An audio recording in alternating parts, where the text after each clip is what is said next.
This will surprise you. Nearly every child is infected by this virus before the age of 2. For most, it is mild, but it is also the leading cause of infant hospitalizations, putting nearly 10,000 infants in hospitals every day. We are talking about RSV, or respiratory syncytial virus. And our expert today is Dr. Daniel Feikin.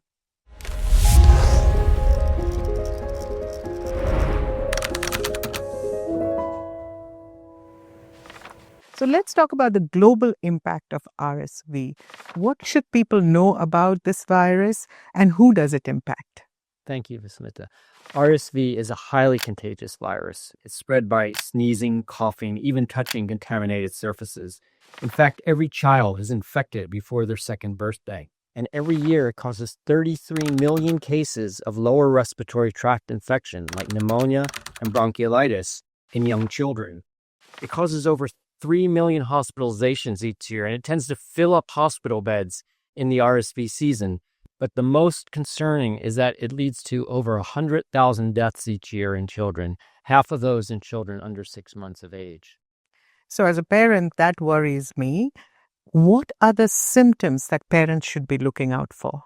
Well, RSV typically starts as a common cold, so runny nose, coughing, sneezing, but it can get very serious. And when that happens, the child has wheezing, they have difficulty feeding, they're very sleepy, they have difficulty breathing, and they can even get blue lips and blue fingernails.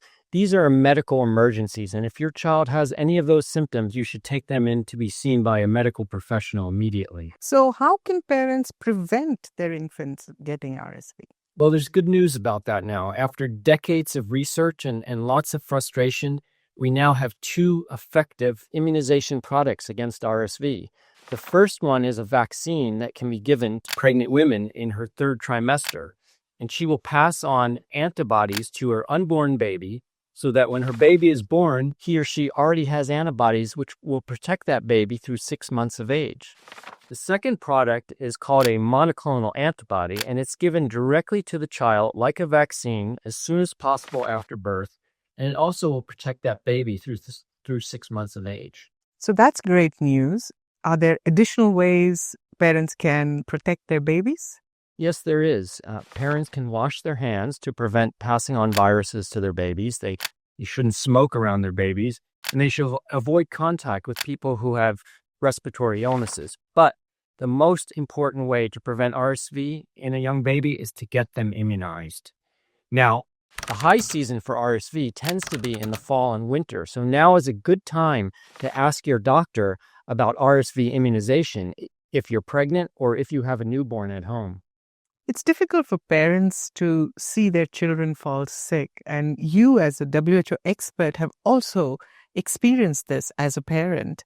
Please share that with us. That's right. I lived and worked in Kenya for a number of years, and every year during the RSV season, I would see the hospital wards fill up with children having difficulty breathing. Sometimes there'd be 2 or 3 per bed.